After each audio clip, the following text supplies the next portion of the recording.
All right. Welcome once again to the beatzillapdx official show. I am your host, beatzillapdx officially. And this is a midweek report news break. Of course, we are on tape delay. But thanks to everyone who is tuning in this evening. If you could, please hit that like button, hit that share button. If you hit that subscribe button, make sure you hit the notification bell, hit the word all. That way you'll be notified anytime this channel goes live or a video is uploaded. And you can also join the channel and become a member as well. And then you would be like the people in the chat with the badges. But with that being said, again, thank everybody for tuning in this evening with the Beatzilla PDX official show. I am your host, Beatzilla PDX officially. And has the Black Caucus finally went too far? And we understand that over the past few years, and truth be told, it's kind of flown under the radar. But I paid it, I did a broadcast letting you know about this Caribbean caucus. We was talking about it in spaces as well. Back when we were still doing our spaces, we were talking about this Caribbean Black Caucus that is embedded within our Congressional Black Caucus. And they are really, really, really strongly dedicated to making sure they look out for non-foundational Black American freedmen. And this is something that they have been showing. And mind you, ladies and gentlemen, we advocate voting your interests. Sometimes your interest might be the couch. Sometimes your interest may be leveraging your vote against the politician who has promised you whatever they promised you and refused to deliver and refused to even do anything about it. For those who might not know, which we'll be talking about later on this week, Joe Biden just gave the police more money, ramping up police, like $61 billion for police,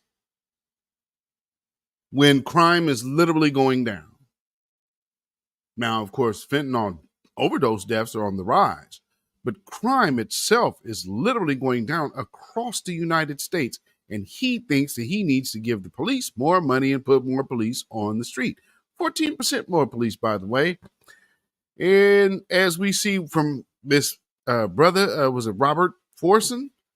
The airman gunned down in his own home with another warrant that police not identifying themselves. And then you'll have these people out here running out misrepresenting the whole situation that is literally caught on the police body cam, which I'm kind of interested, shocked that they've shown it that fast. But it's once again entering in the conversation about Black Second Amendment rights. And I, for myself, have been through a situation to where I was prosecuted for defending myself from an admitted attacker who the courts also know I previously suspected this person of being a white supremacist. All of that the courts knew and said, well, he didn't use deadly force yet. But while you're under attack being pepper sprayed, you can't shoot someone who is trying to debilitate you, knowing that you're a registered firearm owner. Not an illegal weapon, not a criminal, but an illegally registered weapon that you were licensed to have. And so that's what happened.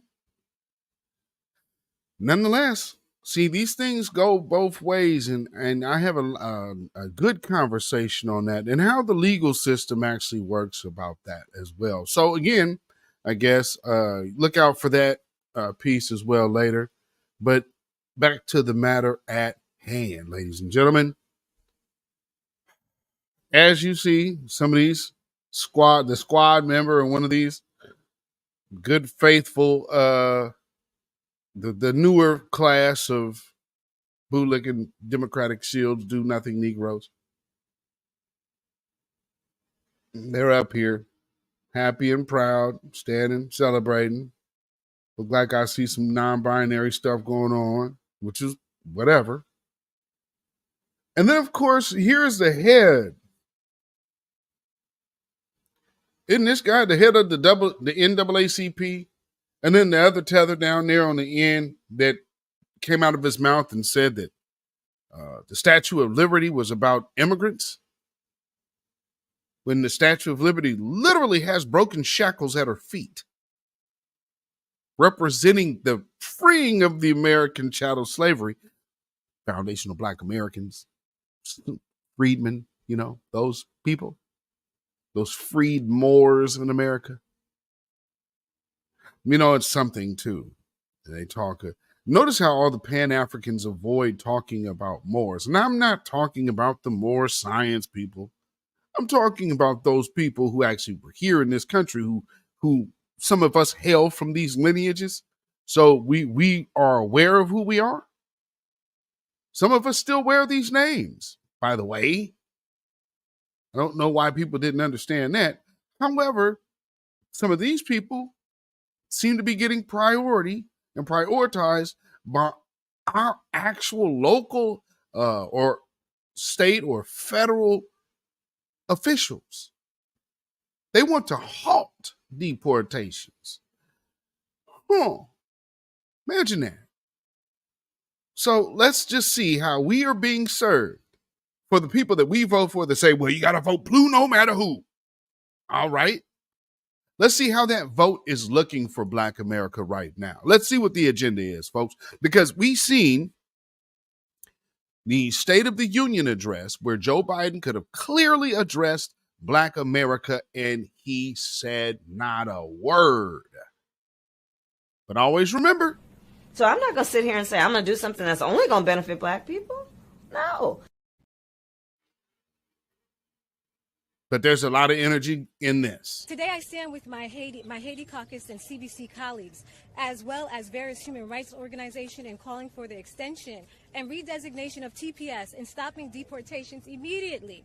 In addition, any plans to put Haitian migrants in Guantanamo Bay, a place where terrorists are held, should be abandoned immediately. Haiti is facing a political crisis of epidemic proportions, with its people calling out for refuge from violence, persecution, and trauma. We're hearing their cries for help every single day at our borders and at our shores. Haitians are risking their lives every single day to try and find refuge. Women and children are bearing the brunt of the gang warfare, facing sexual violence, displacement, and deprivation. Child soldiers are on the rise as gangs recruit and arm kids to carry out violent attacks. Necessities like food and water and medical access are in short supply. And these security crisis worsens every day, creating an ongoing humanitarian crisis. Let's put this dire situation into perspective. 4.4 million Haitians currently are facing a famine. 360,000 have been kicked out of their homes. How can we in good conscience send Haitians back to these dire circumstances when we ourselves are pulling out all of our government officials and every American out of Haiti? It is inhumane. As allies and neighbors, we have a moral obligation to not turn our backs on those seeking refuge, especially since the United States has had a history of exploiting Haitians, Haitian people, and their resources. This is a defining moment in the U.S. Haitian policies to reconcile its past mistakes. The same way the U.S. took the lead role in rebuilding Europe after World War II, the U.S. needs to do the same in Haiti. We must take the lead role in rebuilding Haiti. We must take the lead role in helping Haitians find security and economic justice. As the first Black republic to have stood against oppression, Haiti's historical significance is of great importance to the United States. The time is now to act and to help Haiti.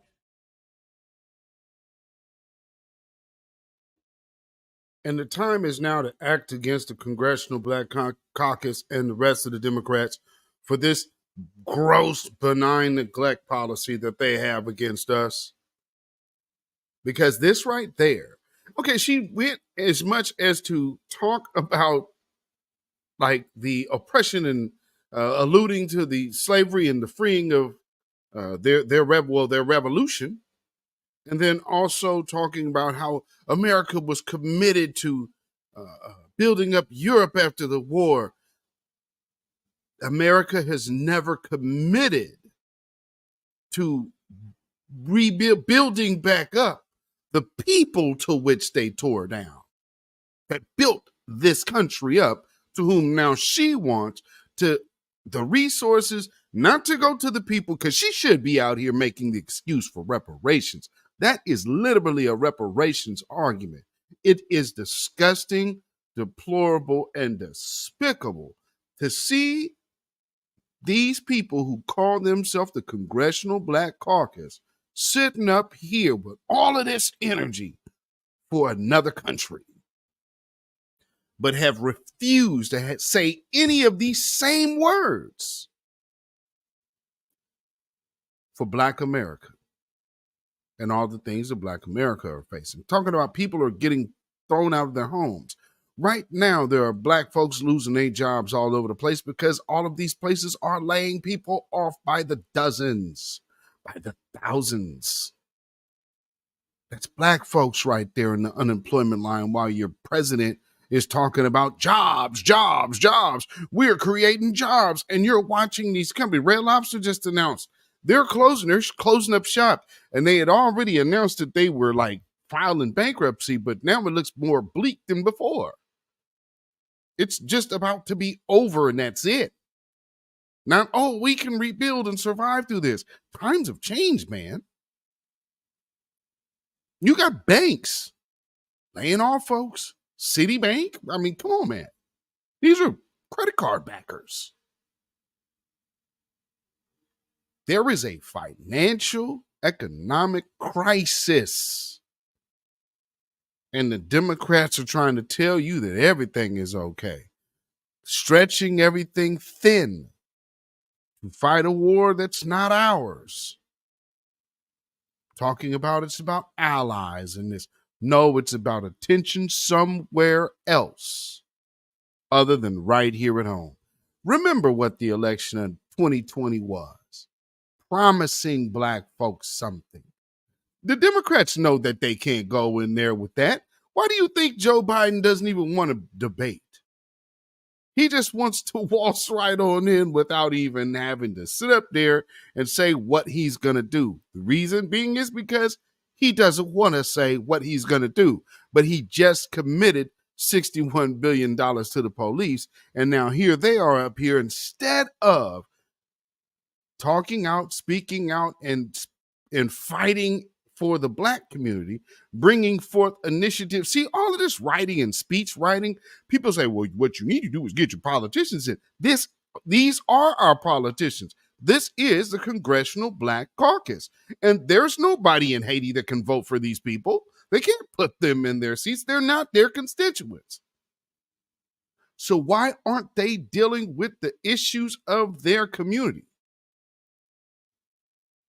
See, this is what people talk about with representation. You got a whole bunch of Black faces up there. Now, one of them will speak an agenda for Black folks. So really, in all honesty, what do you have here?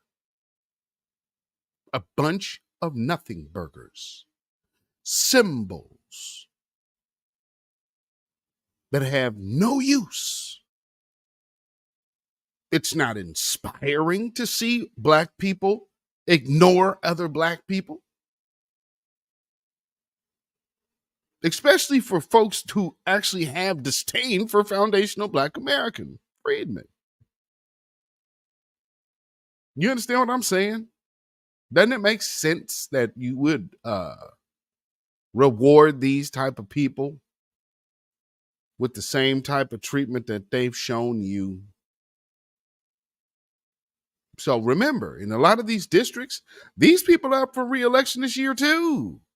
Let's get this Congressional Black Caucus thing looking different. I don't give a crap if it thins, because see, it's about quality, not quantity. We need that old garb up out of there, and we need some new fresh blood in there, and not the just regurgitated shill plantation that they have already had. We're going to be loyal to the party. You need to be loyal to your community, just like them Hispanics, just like you see the Jews doing. The Jews will say, oh, well, you know what? I've always rocked with the Democrats, but I don't like the stance you're taking, so I'm not going to vote for you guys now. As quickly as they could do that. Black folks need to wake up. You can't sit up here and have a whole black caucus that will refuse to say the words that they are so passionate and fervent about for another group and never utter these words for you. You cannot allow yourselves to go down this way. This is the path of destruction in blackface, ladies and gentlemen. And once more, just understand where their importance lies. Because, okay, we have another representative from the Virgin Islands who also makes sure that the Caribbean is getting the attention, not foundational Black Americans. And that's Kim Klacik, this one. The people of Haiti want stability. They want to be able to grow. What can the United States do? We have been a convener. We don't want to be someone strong-arming or telling the Haitian people what to do. And we have convened many of the people who are in civil society. Just recently, there was a meeting in Jamaica of the CARICOM nations. The heads of states of other Caribbean, their neighboring countries, have come together along with Senator Blinken and said, how do we create a transitional government of individuals who will not run for office, but just want to bring stability so that there is a free and fair election and that stability can be brought back for the Haitian people. The Kenyans have generously offered to bring troops there to bring that order, to stop the chaos that is happening. The United States can help. Members of the Congressional Black Caucus have sent a letter requesting that Mike McCall, who is the chairman of the Foreign Affairs Committee, along with the ranking member, Greg Meeks, who has signed off. Greg Meeks has signed off on this, but we are waiting for Mike McCall to sign off on reprogramming funds so that these 1,000 Kenyan troops can come to Haiti and bring order. They're throwing money at everything else, ladies and gentlemen. Everything else. So let me save Haitian lives, as you see on the screen. And this is something that came from this is from the Haitian Times.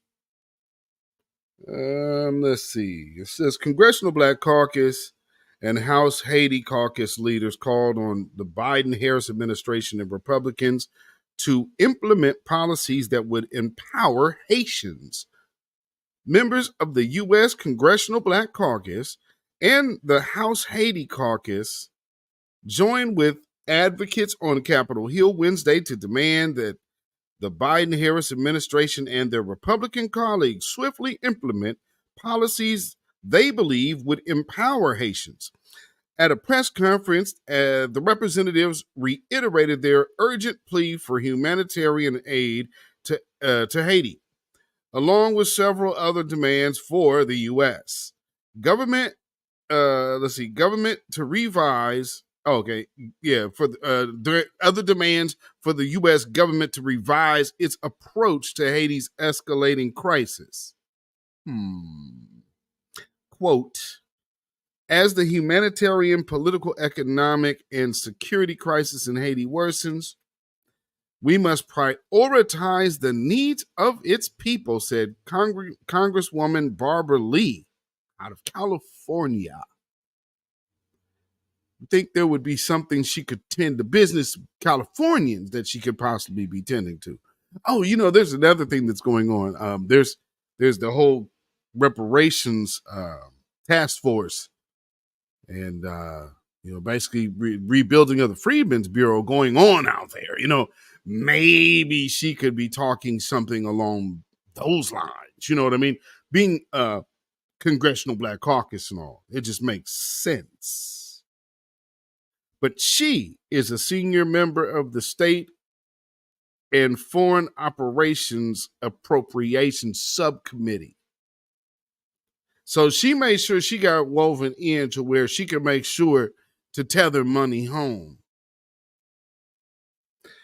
The press conference took place amid a series of discussions and roundtables the two caucuses have organized to raise awareness among policymakers and advocate for immediate, effective U.S. policies in Haiti.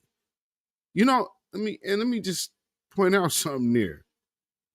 You know, with how everybody like, oh, they holler that diaspora thing. But here's the proof in the pudding. When these tethers get over here, they get in the office and immediately, so they use the blackness and the title of black to start getting in the office to get tied next to the money so they can start sending money back to their homeland. And ain't no telling what they getting kicked back for. Anyway, one roundtable included several Haitian American community organizers focused on addressing concerns and formulating policy recommendations for sustainable solutions to the nation's challenges. Overall, the congressional leaders and the advocates want policies that would enable Haitians, both in Haiti and the diaspora, to steer Haiti collaboratively toward democracy and lasting progress. They emphasize the enduring and empowering support for Haitians rather than quick fixes. Wow, you don't say. That's almost sounding like reparations now, ain't it? Let's see. So, I mean, think about it. You want, they emphasize that enduring and empowering support for Haitians rather than quick fixes will be effective. They also implore the federal government to stop deporting Haitians and to renew the temporary protected status program set to expire August 3rd, 2024. There's the red herring, ladies and gentlemen. Why? Because it is the temporary protected status program. It expires August 3rd this year. You know what that means, ladies and gentlemen? That means that this flood of illegals. See, this isn't this. They're out there representing. See, I knew this was BS, and I'm telling you, when I saw this, I knew. I'm like, this is about something else. Yeah, there it is. The temporary protected status program is set to expire August 3rd, 2024. Which means all of these people up in these sanctuary cities need to be rounded up before the election and mass deported. Because there is no reason for them to be here. All of them folks didn't come here from no war-torn country. The people in Haiti are actually the ones with the most legitimate excuse. And they're over here trying to get them jobs, fix them up with long-term. You see why they was trying to move so fast now? And then they're going to send these folks, oh my Lord, boy, oh boy, do these folks never learn. Let's get the Negroes to do it. You get on out there now and you go make this about Haiti. This ain't about no doggone Haiti. You'd have to be silly to believe that this is America, man. All of a sudden, going into an election year, let's really worry about Haiti. No, stop. Okay, yeah, we can get this money and get a little bit of money. They might kick them a little change for Haiti, right? Maybe. This ain't about them. It's about DACA. That's what this is about. It's about all of these illegal dreamers. I dream of illegally entering into your country and then displacing you. Come and get a whole bunch of government handouts because all of these different amnesty organizations are aiding this, all of these religious organizations, which are, because who has religious locations all over the world who can help people get here and may clothe people and feed people and give people tickets. The people who came here to Portland, they flew here. and bust here. They didn't walk. They snuck these folks in the middle of the night. We didn't even know these people were here until the money started running out for housing them. And we got they've been over here talking about a whole homeless ban. We got illegals that have been housed here for Lord knows how long. And the money's starting to dry up. Now we see why money's starting to dry up. Oh, yeah. This makes total sense. So this is about because if they, let's just keep it a buck. They could try to pass TPS again, right? But say they don't. Or we'll say they do. Say it passes, right? They could get it renewed or whatever. They still gonna deport them Haitians. Now why they put the Haitians in Guantanamo Bay though? He stuffed them in Guantanamo Bay. Jeez.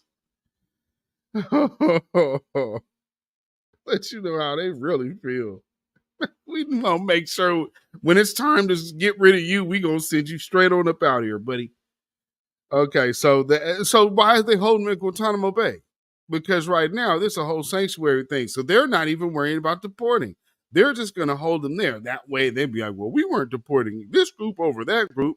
No, you're just gonna hold them there at Guantanamo Bay until August 3rd, and I bet you, shoot. The morning of August 3rd, you'll start hearing the revving of jet engines. It goes on to read, the advocates also called on Congress to renew the Hope and Help trade programs set to expire in 2025 that aim to bolster Haiti's economy, especially through the apparel sector and preferential U.S. market access.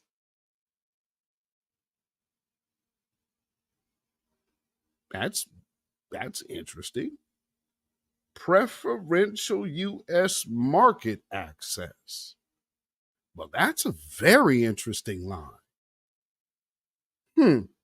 Furthermore, they demanded their colleagues pass a $40 million aid package designated for the multinational security support led by Kenya. Congressional Republicans have blocked this aid for 6 months, demanding more details on the mission's logistics, duration, and objectives, a move Democrats have criticized as a political maneuver at the expense of Haitian lives. Meanwhile in Ukraine, meanwhile in Gaza, even Taiwan got broke off. Yeah. Well, that couch looking mighty nice right about now, ain't it? And let me just read some more reasons on why the couch is looking like such a great option. Quote, a true democracy in Haiti requires the people of Haiti to help create a secure environment to shape their future without fear of violence, Congresswoman Lee said. Oh, you don't say, ma'am. In addition to Lee, caucus member and press conference included Frederica Wilson of Florida and Cori Bush of Missouri. Haiti caucus co-chairs Ayanna Presley of Massachusetts and Yvette D. Clark of New York and Sheila Sherfilis McCormick of Florida, the one who is in the photo with the hair looking like Kima from Total. Can't you see what you mean to me? Some of y'all might be too young, but yeah. Anyway. Take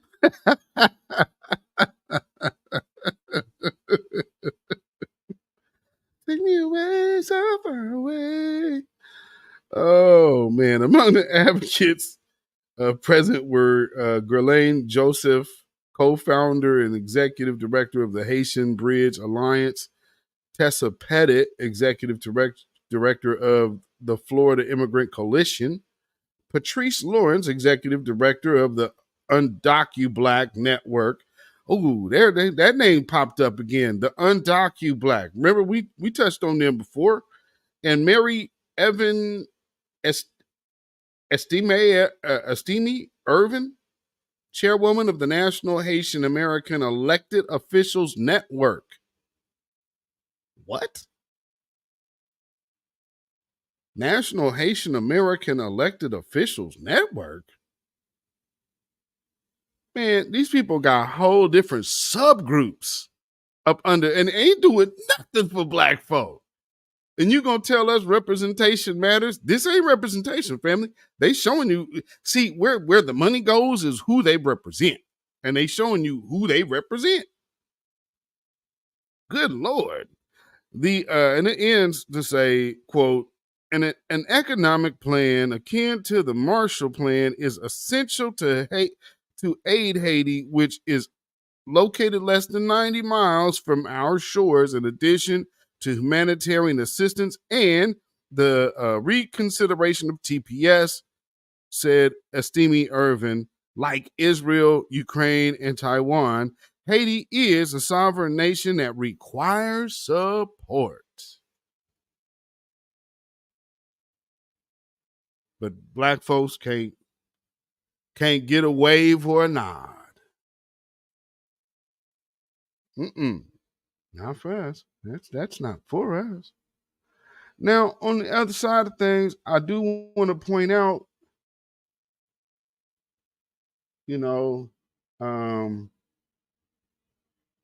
where is that at? We got these other folks out here that always make sure to speak for their wants and causes. But here's the thing. This just happened last week with this other group. Both of these things happened in the same week. So what you need to understand is this is it's not a on its face, it's not a coalition effort. But this is all about making sure these illegals stay here through this election. If you don't believe me, this what I'm about to play you also happened around the same time as what you've seen on the screen.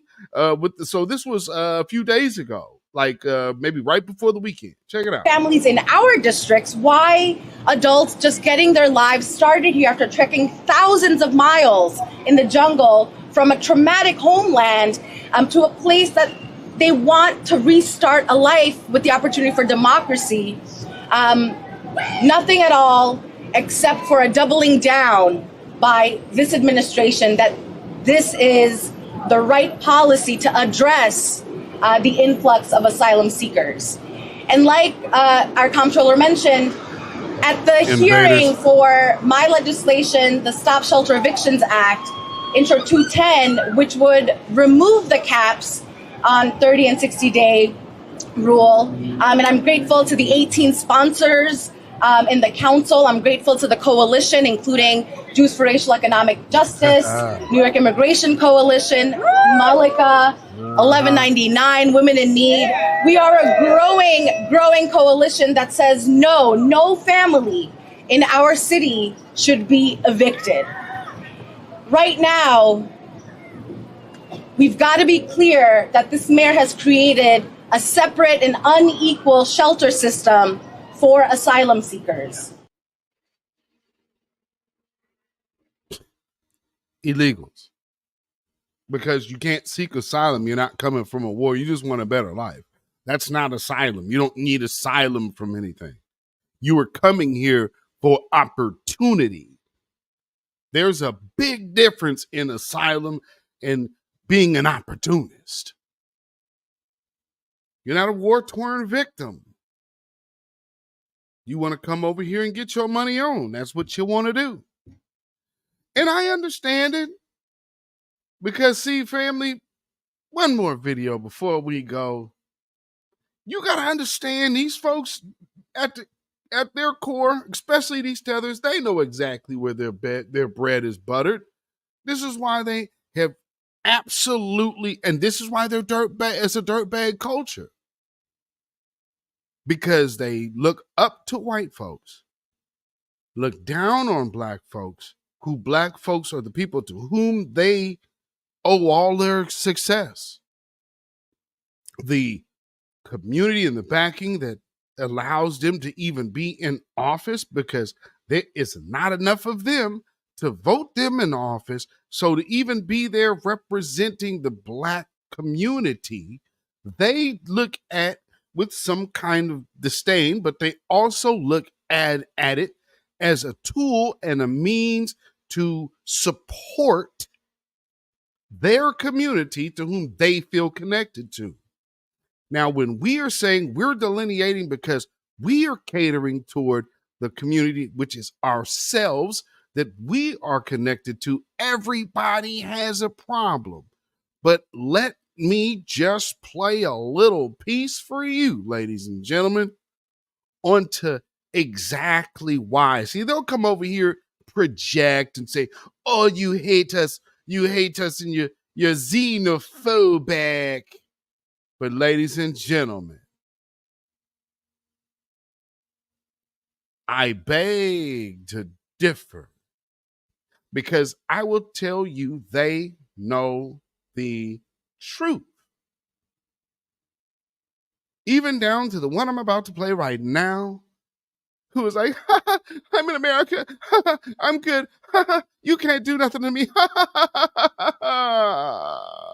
Listen to her. Real. And I think sometimes what I have a problem with is, and this has always been my issue, like I've been in America now since I was 14, I'm 30 now, and I can't vote. You know, I'm a lawyer, I'm politically involved, all that, but I can't vote. Right. And I'm always have the mercy of what Americans do with that election, right? And Facts. with the 2016 election, immigration was catastrophic. As an immigrant, I'm telling you what I felt like going through the immigration system. Like most of my friends from the Bahamas, most of the people that I knew that were international students are back where they came from, you know. Boop, boop, boop, boop, boop. Wait, what did you say there? Whoa. So one of the reasons why you're able to be here right now is based on this promise that Joe Biden didn't deliver on. And so now here you are talking crazy to the very people that you know he didn't deliver on his promises, because she is self-centered and selfish, only simply worrying about herself and her butter biscuits.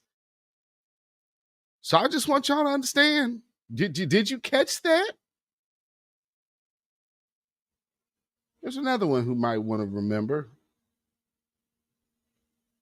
We are the undeportable. Both of you on this screen could find yourself back in your homelands before the end of the year. We are not the same, because y'all not like us. Whew, let's hear some more. I barely, by the skin of my teeth, got a visa. So I'm like, when people fail, Americans sometimes forget that this is a country that advertises itself as a melting pot to the rest of the world. And it has a significant amount of people that live in this country with real lives that are affected that cannot have a say in the system. So very often. That's true facts. I'm an immigrant too. I can't vote. Right. But here's the thing. Black folks never told you this place was a melting pot. And so clearly your idea of America is, that right there shows you a skewed view of foundational Black American freedmen. I'm wise enough to know a shyster when I see one. And for some reason, these folks have it in their mind, their black skin will hide their hustle. They really believe their black skin can hide their con game. Y'all can't hide your con game to your own people. Why would you be able to do it to us? That is you're coming to the big dance. This is the big show. And you think that we are somehow going to be beneath you in our logic, thinking, and understanding while being right next to the devil all of these years. all of these centuries. You have some kind of understanding that we don't. That's amazing to me. But nonetheless, here is the reality in front of you, ladies and gentlemen. And not my words, theirs. 100%. People are not allowed to say shit, so you don't hear from them. They're at the mercy of the immigration system and all of this. So then, like, Americans who have the ability to, like, hold hands and make decisions based on their conscience and their morals and all of this different stuff and virtues, and I understand that, but they'll be like, you know, they'll act like it doesn't matter or the wolf was scary. It's like, yo, the wolf was so real. The people it ate up, you don't know about, you don't hear about. You're not hearing about from the immigrants and those stories who lived that. And I'm not saying that the Democrats are good on immigration. I want to be clear. They're all fucking bad on immigration. They're all bad on immigration. But in 15 years of being in this country, I've never been at the almost out of this country until Donald Trump was there. That's the first 15 years. You've been in this country for 15 years. And you believe that you should talk to us in any kind of disrespectful tone or nature. When, number one, you're only here because of us. That's foundational Black Americans who fought for the right for you to even be in this country. And then the Black folks who stayed loyal to the Democratic Party to vote in a president who kept you here. And then you felt nervous when Donald Trump was in office. Well, I hate to break it to you, but it's not looking good for Joe Biden. And so when you think that you want to go ahead and take the I'm snooty-nosed attitude, nose in the air attitude with us, remember, you can be deported.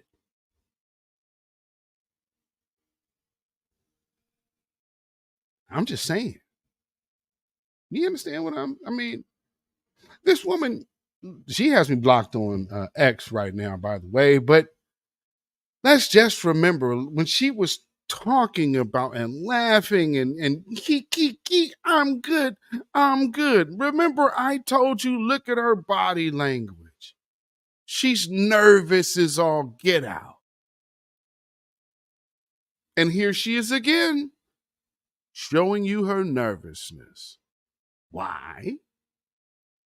Because if foundational Black Americans don't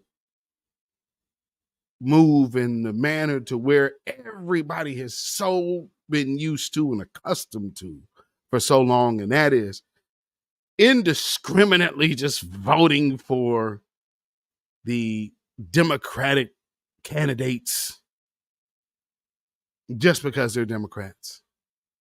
This right here is showing you the reality of we can't even have we can't even have Black representation that represents us, because the people who bear our name, when you say Congressional Black Caucus, that caucus, if it was the Hispanic caucus, they're talking about the Hispanics here in America. You talking about the Black Caucus, you are talking about Black America.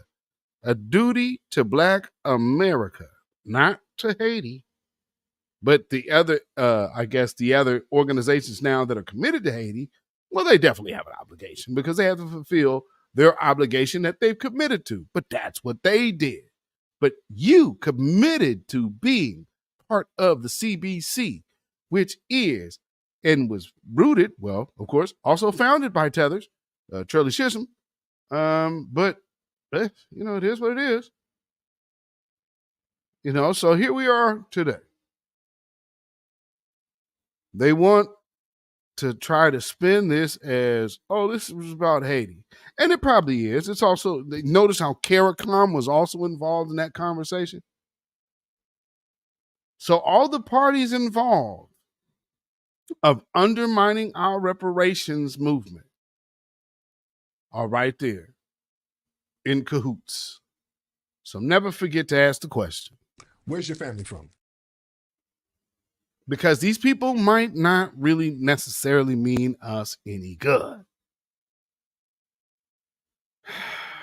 And for this Negro right here, the head of the NAACP, bro, you get one of these. Sambo.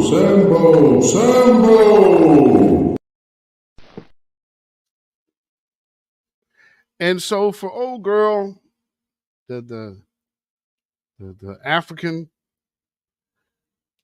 the Nigerian lady, you most definitely. You shouldn't have been talking shit. Babylon is fallen. Babylon is fallen. Let it fall and let us rise. Can you dig it? And thank you again, ladies and gentlemen, for tuning in to the Beatzilla PDX official show, midweek report news break. And, some of y'all might look at this and say, man, I'm ready to vote these folks out. And you are well within your right mind to feel that way.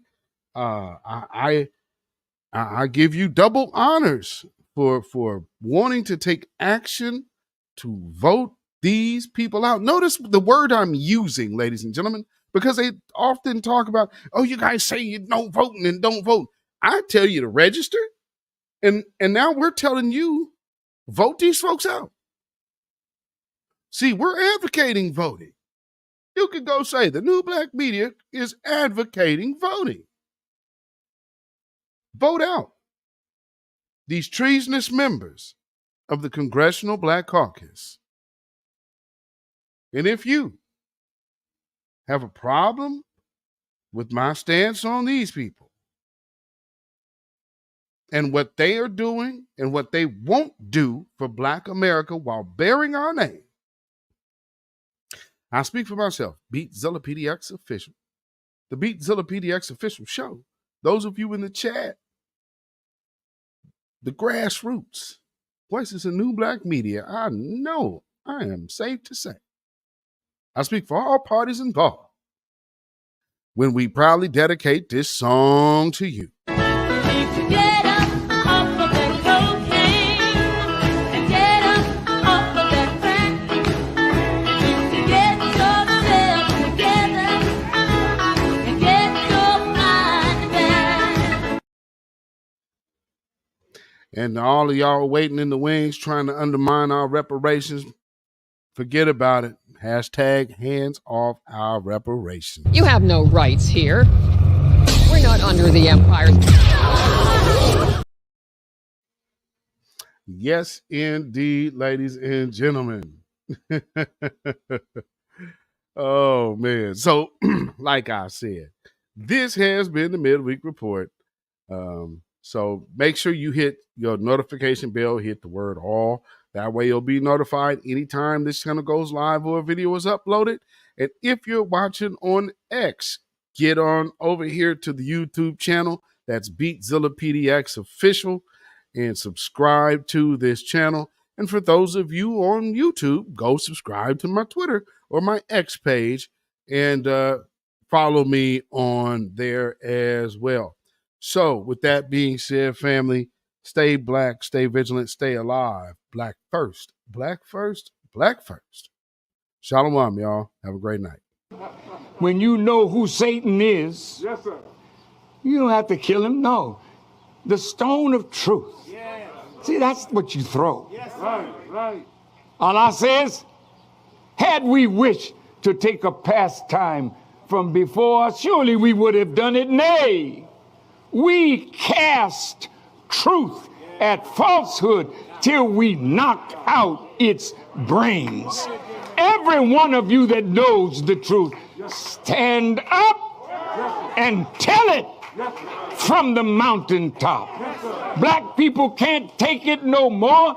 So wherever you are on the job, in the factory, I don't care where you are. If you know the truth, stand up on the truth and tell Satan, who the hell are you to try and pick my friends? Farrakhan is God's man. And you are from the enemy of God. So to hell with you.